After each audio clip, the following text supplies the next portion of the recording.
Hello everyone, welcome to another video. In today's video, we are going to talk about the Empire of Beauty. That's the title of the video. And essentially, we are going to be talking about beauty standards and how we see our bodies through the lens of the beauty standards that are advertised, promoted everywhere. We are going to be talking about self-consciousness, about our appearance, about not feeling good in our own skin, about trying to conform to the beauty standards and try to change our body using different techniques so that we would be more like what is expected from us. So if you like this topic, please stick here with me and let's get started.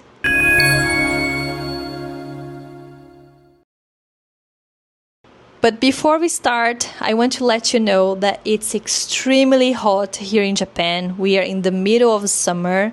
I cannot stop sweating. It's very, very humid in here. I have a fan blowing wind to my face here 24/7. I cannot live without it in the summer.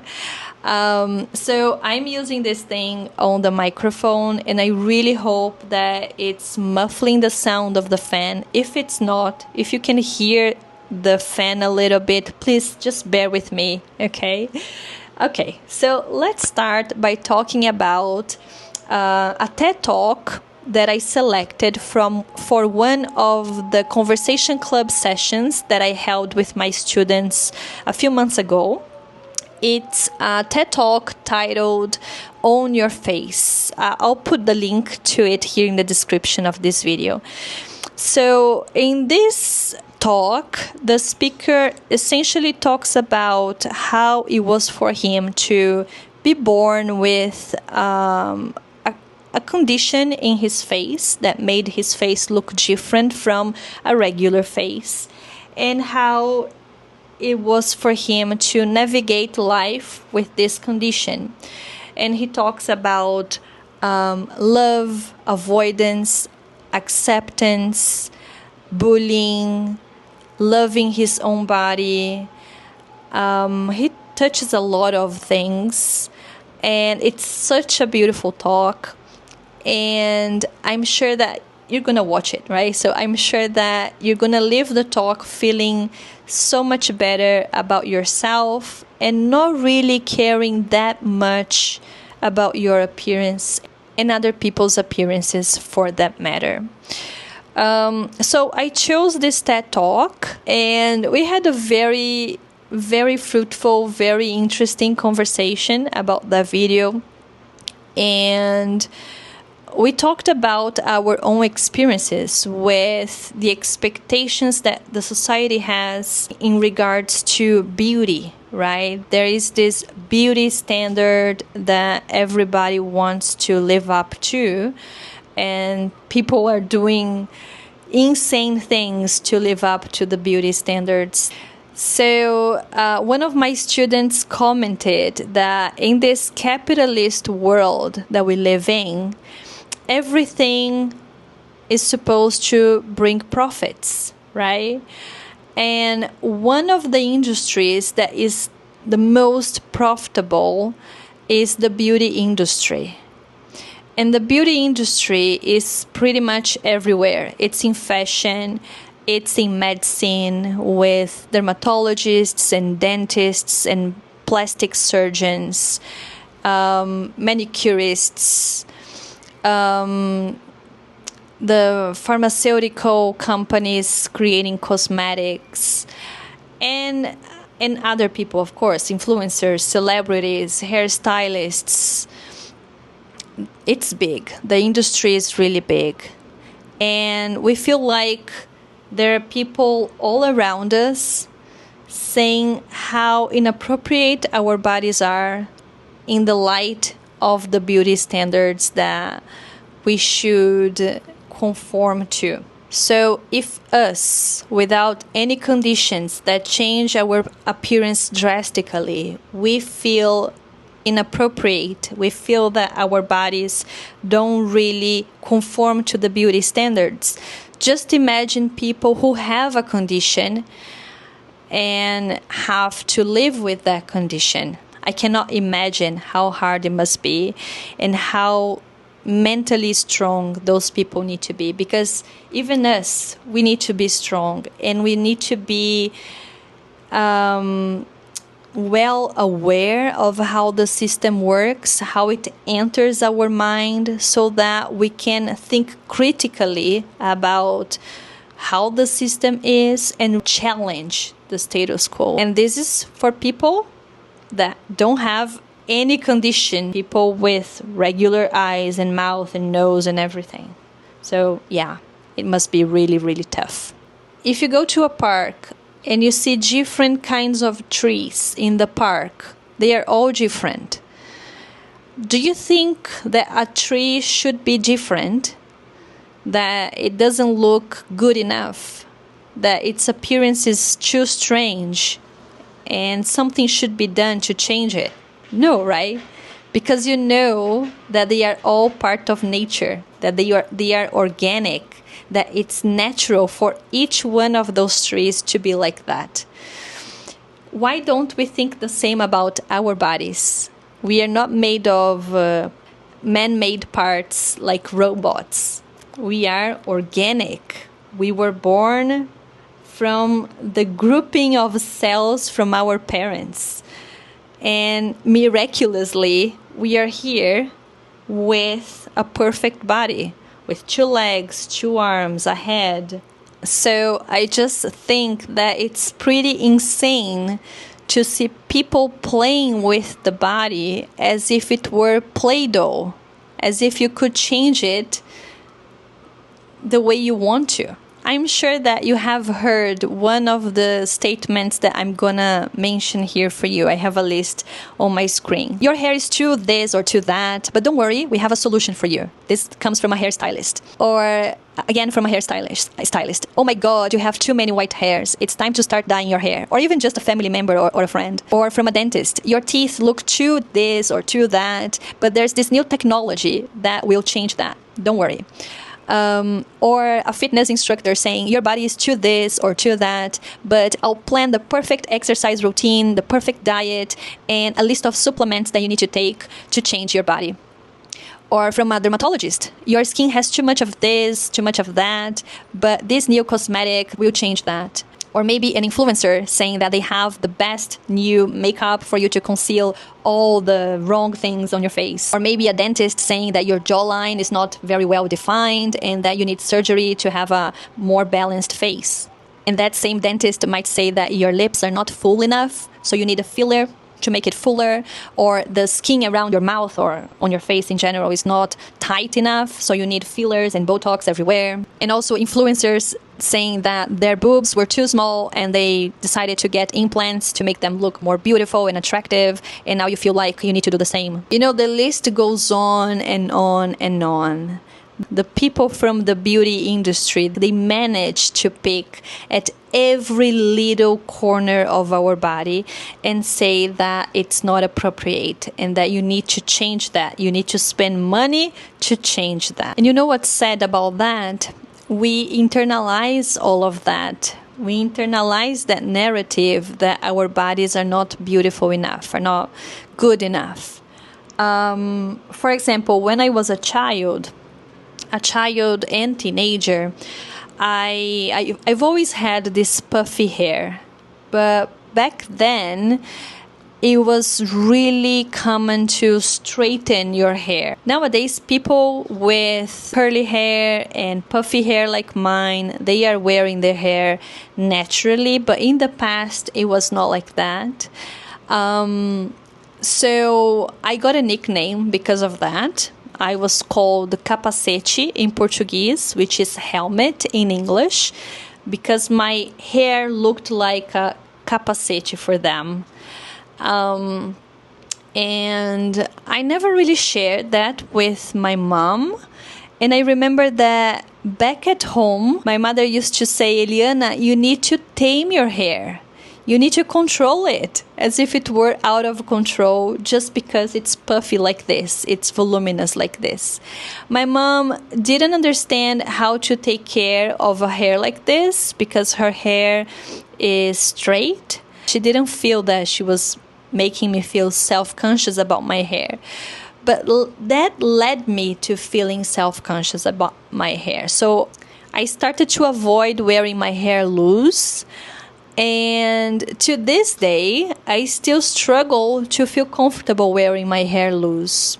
Because for too many years, I heard that this kind of hair is not appropriate. It's not pretty enough. It's not in conformity with the beauty standards. Another thing that I started to notice in my body was that my jawline is not very defined. I think I started to think about that when I watched a movie called Enrolados, or Tangled in English, in which there is this character that doesn't have a defined jawline. So when he moves his face, we can see the double chin here. And I definitely have a double chin as well. And I started to feel self-conscious about this part of my body. So I would try my best not to bend down my head in order to conceal my double chin. And that was one more thing I felt uncomfortable about in my appearance. And there was also fashion to add to the list. As a child and a teenager, I always wore comfortable clothes. They were not baggy, but they were loose. They were not tight on my body. And I felt very, very comfortable in them. But in my late teens, I wanted to dress like the other girls. And they were wearing tight tops, tight jeans with a low-rise waistline. They were wearing makeup. So I wanted to conform. I wanted to do the same. And I started doing that. But luckily, because of my inability to bear with discomfort, and also because I cared about my health, I stopped doing that very, very soon. So I started wearing makeup, and by makeup, I don't mean the whole thing with concealers and foundation and things like that. No, I just mean like mascara and blush and eyeshadow and lipstick. That was the makeup for me. But even that I stopped wearing because I knew that applying those things to my skin was not good for my skin. And also painting my nails, cutting the cuticles here were not healthy for my hands, because the cuticles are here for a reason. They are here to protect our fingers from bacteria that might enter the body here in the middle between the skin of the finger and the nail. So I knew that it was bad to cut the cuticles. It was bad to paint my nails with nail polish. So I stopped applying those things to my body, and I also stopped wearing those very, very tight clothes and went back to wearing my loose clothes. And I felt okay with that. I felt like, yeah, so this is who I am, and I'll continue wearing these clothes and not wearing makeup. And I had to deal with hearing my friends saying how pretty I would look if I wore makeup, if I wore this kind of clothing or that kind of clothing. I just dismissed their comments by saying that I felt comfortable in my own skin, the way I looked, and that it was okay. That was what really mattered. But then later on in life, at the beginning of my 30s, not too long ago, actually, I'm 34 now, I started to gain weight. I don't know I don't really know why, but I became a little bit more plump. Maybe because of the hormones, I'm in my 30s now, and everybody says that when you are in your 30s, it's more difficult for you to burn calories. So, yeah, I gained a little bit more weight, but it was not like a lot. I was still within the range for normal weight for my height. But because my face looked a little bit more plump and my body looked a little bit more plump, my mom and brother started to comment on my appearance. And they used to say that I should watch out for my weight, be careful with what I eat. And I understand that our society has normalized commenting on a person's body, commenting on their gain of weight and their loss of weight. And when it's the loss of weight, we usually say that as a compliment, right? Oh, you've lost weight. You look so beautiful. I'm ashamed to say that I've done that myself to my friends. Because this is so ingrained in the way our society works, right? So I took those comments very lightly because I figured that this is how society works, and that didn't really hurt me, and I was still feeling very good in my own skin, so it didn't really matter to me. However, one day, my husband, probably influenced by hearing my mother and my brother commenting on my weight, decided to say that I was fat, like that, bluntly, without even trying to soften the blow by saying something like, maybe we should cut down on snacks, or maybe we should try to exercise together or go on a diet together, something that you would say in order to make it sound more like caring than criticizing, And at first, I was deeply hurt and felt very, very self-conscious about my body. Because when a person that you are with criticizes your body, it becomes something more serious, I think. It's different from your mom or your brother commenting on your body.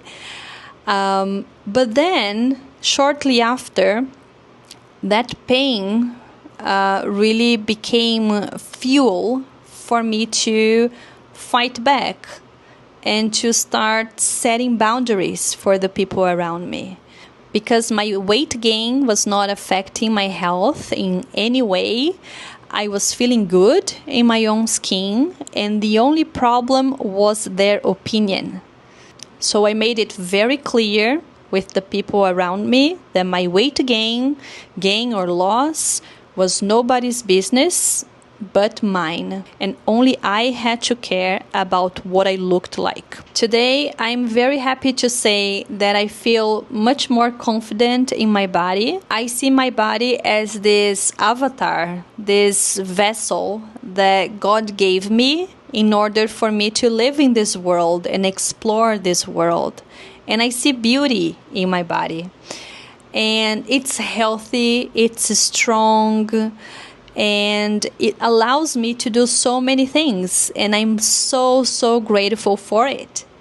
And I see beauty in the imperfections of my body, the imperfections according to the beauty standards. And now, going back to that TED Talk, by the end of the video, I realized that the speaker's personality, his humor, his intelligence, his confidence while speaking completely overshadowed any differences that I could find in his face.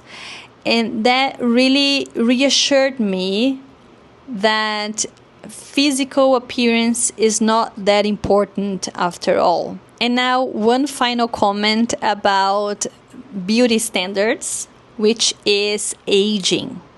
So I'm 34 years old now, and I'm just starting the process of aging, but I'm seeing the first signs So in the morning, for example, I notice that I wake up with more wrinkly lines here on my chest. And when I check my face in the mirror, I can see some more expression lines showing up around my eyes, my mouth. I've also noticed that I have many more white hairs in my head. I've noticed that I can see the veins on the back of my hand more clearly now than I could before. Actually, I've noticed that because when I was a child, I remember seeing one of my mother's friends' hands, and I really liked what her hand looked like. She had a thin hand, and she wore a beautiful silver ring on this finger here. And I just found it very attractive, to see those veins on her hand. And I remember comparing her hand with my hand, and I couldn't see any veins on the back of my hand. But nowadays, I can see the veins a little bit better.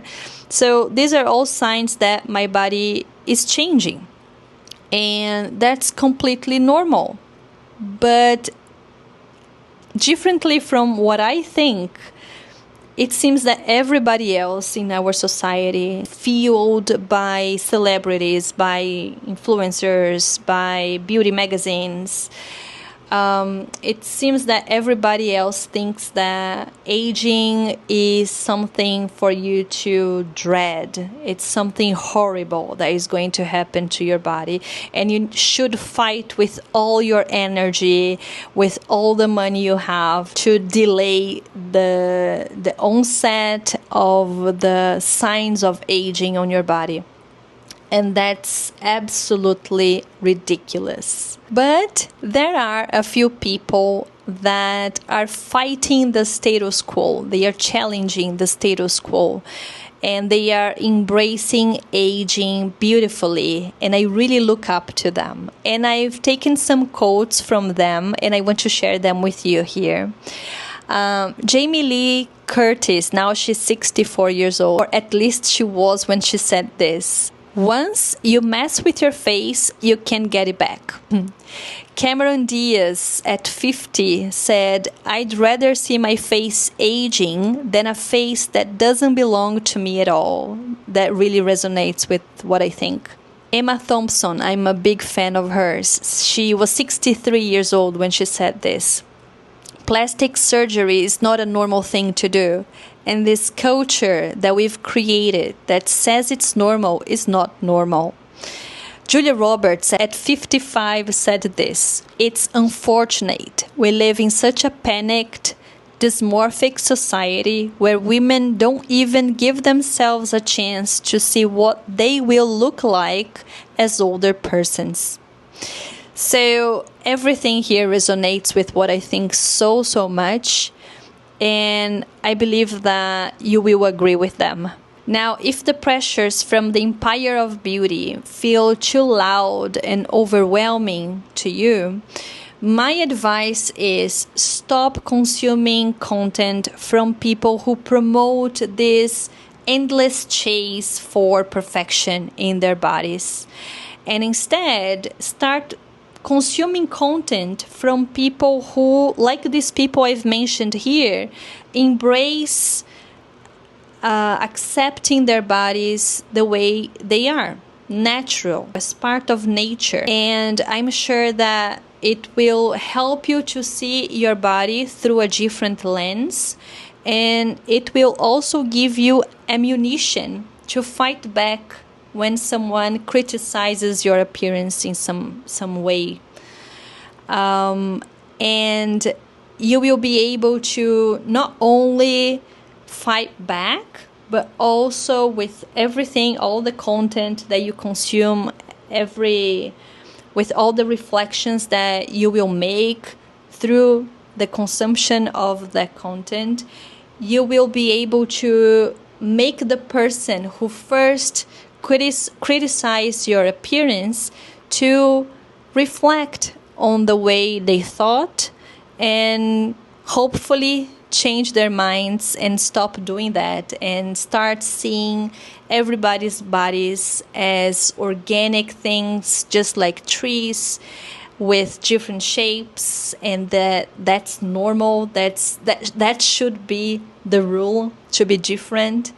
And hopefully they will stop criticizing other people's bodies. So that's it for today. I hope you enjoyed watching this video. Please, if you liked it, give it a thumbs up, leave a comment below. Let's discuss in the comments. I'd like to know your opinion on everything I've talked about in this video. If you have any stories to tell, please also write your stories here in the comments. Let's have a discussion here. And if you know someone who would like to practice their English skills, if you think that they might enjoy listening to this topic, please share this video with them. And I'll see you in the next one. Okay? Bye-bye. See you.